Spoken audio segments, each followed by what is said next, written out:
This video is a part 2 of the China travel tips. If you haven't seen my first video, make sure to watch that video before or after this video. And in this video, I'm going to give you more additional tips before you travel to China. So let's begin with the first one. I saw a comment on my first video about that somebody is curious how I book my trip to China. So what I always do before I'm making a bigger trip is making a to-do list on my phone in my notes. Here I have a to-do list China and Korea 2024. There are definitely a few personal things, but I think there are a few things that we all need to do. For example, booking the tickets, having a right VPN, booking the hotels, and making sure that you take all the stuff that you need. Let's first start with the VPN. So as I said in my previous video, many social media apps like Instagram, Facebook, YouTube, WhatsApp, they don't work in China without a VPN. So if you want to use those apps, you need to have a VPN. The last 2 times that I went to China, I used ExpressVPN because I googled different VPNs and this VPN came as a top one out of the search results all the time. So in the first year when I used the ExpressVPN, I experienced difficulties with connecting the VPN, and besides that my phone also didn't work. Last year I couldn't connect my phone to any Wi-Fi at all, and if it was connected, it had no internet connection. I just don't have internet at all. The Wi-Fi connects, but it says no internet connection. So I really didn't know for sure if it has something to do with the fact that I have an iPhone, or it was something wrong with my phone, or it was a VPN. But the first year, so 2 years ago when I went back to China, I had a lot of difficulties with ExpressVPN. So when I was searching for a new VPN this year, I couldn't find any other better VPN. So I thought, let me give ExpressVPN a second shot. And now with the second time, I can confirm that I experienced similar difficulties as last year. So I had difficulties with connecting to the VPN. Besides that, my phone also couldn't connect to the Wi-Fi. I don't know if other people experience this struggle as well, but I already had it 2 years in a row. I know that many of you said that's not because of an iPhone, because Chinese people also use iPhones. So the only way that I could connect my VPN instantly is when I use the Airalo app. Before I go to China, I always make sure to download Airalo and to buy at least a few GB of data before I go, because I already expected this problem from last year, and the same thing happened with me this year in Shanghai. So I was really glad that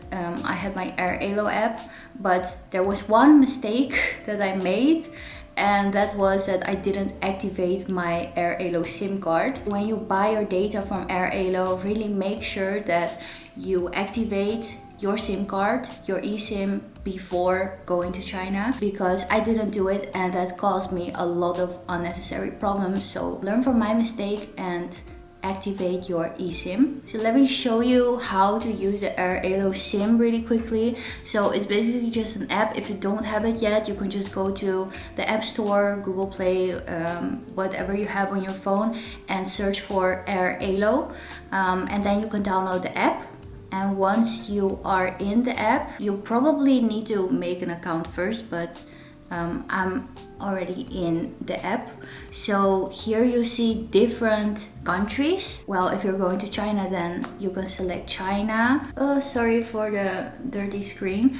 But yeah, you see China here. So click on that and then you have different packages. This one is 1 GB, you have 2 GB, 3 GB, and so on. So what I do most of the time is, or I buy the 3 GB or I buy the 5 GB just to make sure that I have some data before I arrive to China. So before doing this, really make sure that your phone is compatible with the eSIM, because if it's not, then this won't work on your phone. So really check on Google the model of your phone and if it's compatible with the eSIM before doing this. And if it's compatible, then it's no problem. You can just buy this. And I also have a gift for you. If you use my code SZ10, you'll get 10% off of all your eSIMs. So when you click on buy, you can apply a code, and then you just type SZ10 here and then apply. Look, and then you will get the 10% off. Or you can go to the Airalo link that is in the descriptions of this video.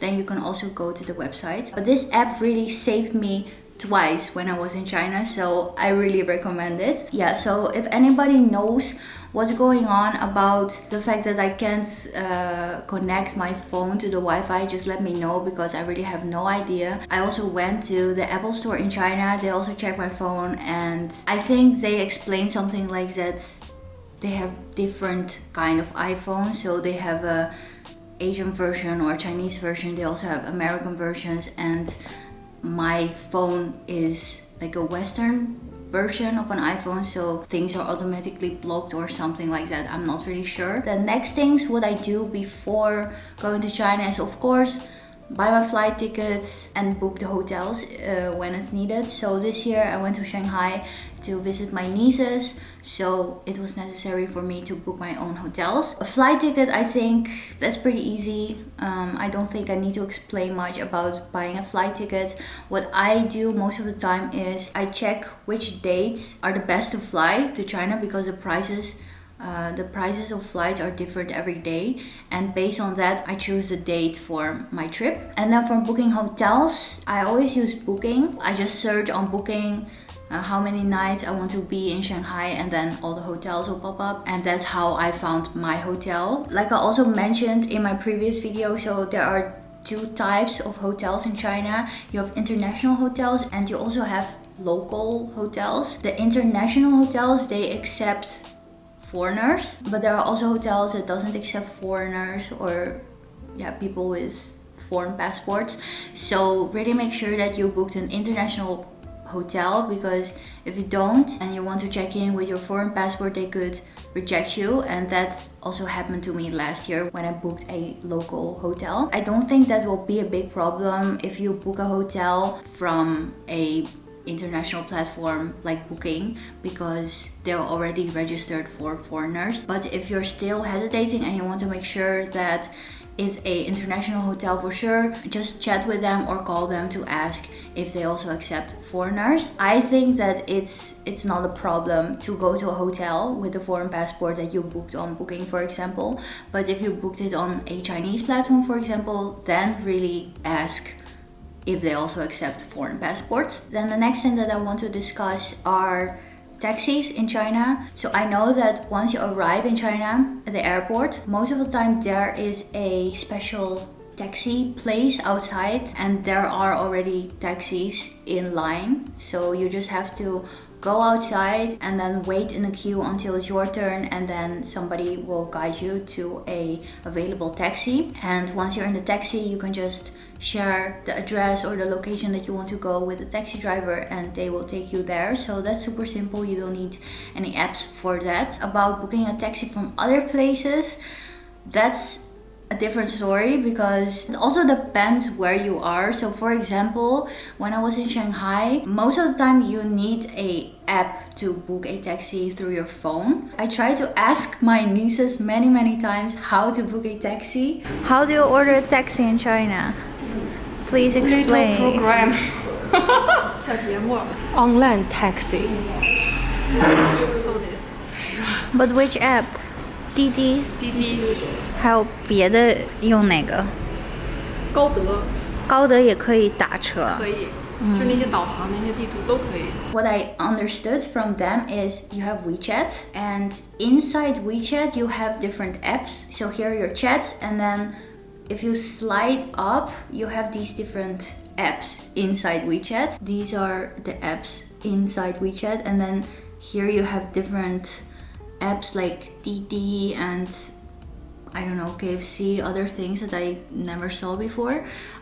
So this Didi is, for example, a taxi app. So once you open Didi, you have this. So I think that you can just book a taxi from this app inside WeChat. Right now I'm in the Netherlands, so it probably doesn't work. And I must say I also didn't book it myself when I was in China, so I'm not really sure how to do this and if it's possible to do it with a foreign credit card or not. But again, like I said, I never used it before in China, so this is all I know about getting a taxi in China. Besides Didi, you also have another app. It's called Gaode. This one you can find in the app store. Yeah, so you just type in Gaode here, and then this is the app. So that was when I was in Shanghai, and when I was with my dad in Harbin, we didn't use any apps to call taxis. So that's why I also feel like it really depends on where you're going in China. So for example, in Harbin, we just went on the street and waved at the taxi driver like this, and they just come to the people who are waving at them, and you don't need any apps for that. And about other public transport in China, so I also used the subway in Shanghai, and that was also really easy to use. So you have those machines at the station, and you click on the destination where you want to go, and then you will see how much you need to pay. So or you pay with your WeChat, or you use coins or cash, and then you will get this metro card, and then you can just use that card to go inside and use the metro. So that's super easy. Then moving on to money, how much money do you need to have? WeChat, Pay, and cash. So like I said in my previous video as well, it's always good to have cash with you, just in case your phone doesn't work, like in my situation this year. It also really depends where you're going and how much you need to use, so definitely also calculate it for yourself. But I would recommend you to take at least 1,000 yuan, maybe 1,000 to 2,000 yuan in cash, just to be sure. So this year when I went to China, I used a taxi from the airport to the hotel, and my phone didn't work and I only had cash. When the taxi driver asked me to pay, I couldn't use my phone at all, so I had to pay in cash, but I only had 100 bills. That ride was 61. And he also didn't have any cash to give me the change, so I had to pay a 100 bill to him. So if you will be in a similar situation, just also make sure to have different bills, so you can pay in different amounts. After the hotel and the taxi, I already spent more than 1,000 yuan. So really make sure that you have enough cash with you to solve all these last minute problems. And I'm moving on to smaller things, like little tips, just good to know. So water is not drinkable from the sink, so don't drink the water directly from the sink, so no tap water. You can boil the water before you drink it, and if you don't want to do that, or if you can't do that, then just buy bottled waters. But showering, brushing teeth, washing your face, stuff like that, the water is fine, so don't be scared for the water, but don't drink it. Then more little tips. So some things that I found out for myself is, in the West, like in the Western world,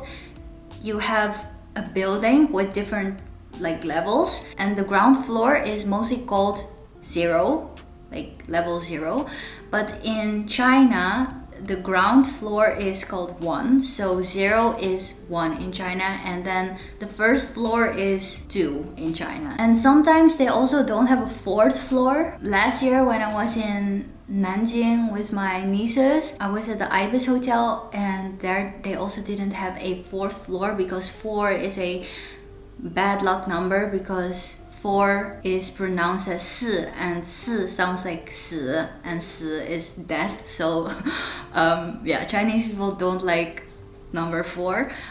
So sometimes you also don't have a 4th floor. So yeah, it could be from 3rd floor to 5th floor, so you know that's the reason why. Then also another small tip is, I've been losing weight for the last 6 months, and in China I was also looking at the calories of different things before I ate it. So here in the Western world you have the energy of food in calories, and in China I couldn't find how much calories a certain food contained. Everything is in kilojoule. So when you can't find calories, you need to look at the kj, kilojoules. Yeah, 1 calorie is 0.24 kilojoules. So basically you can just roughly divide the kilojoule in 4, and that's approximately the calories in calories. Oh, the energy in calories. And then one last tip that I have is if you have checked-in luggage or just luggage in general, I always use a GPS, an AirTag inside my luggage, so I exactly know where it is. So for example, if somebody steals your luggage or it gets lost during check-in, then you can still use your phone to check where your luggage is. So I find this really handy because whenever I need to check in my luggage, I'm always stressed that my luggage will get lost. And with an AirTag in my luggage, I can just sometimes check on my phone where my luggage is. So yeah, if you're worried about that, just put an AirTag in your bag. If you have additional tips that I didn't mention in this video, share it with all of us in the comments down below. Thank you so much for watching. Hopefully it was helpful to you, and if you're going to China soon, I wish you a very safe trip and also wishing you a nice journey in China. Don't forget to give this video a like if it was helpful and subscribe to my channel for more videos like this, and I will see you in my next video. Bye!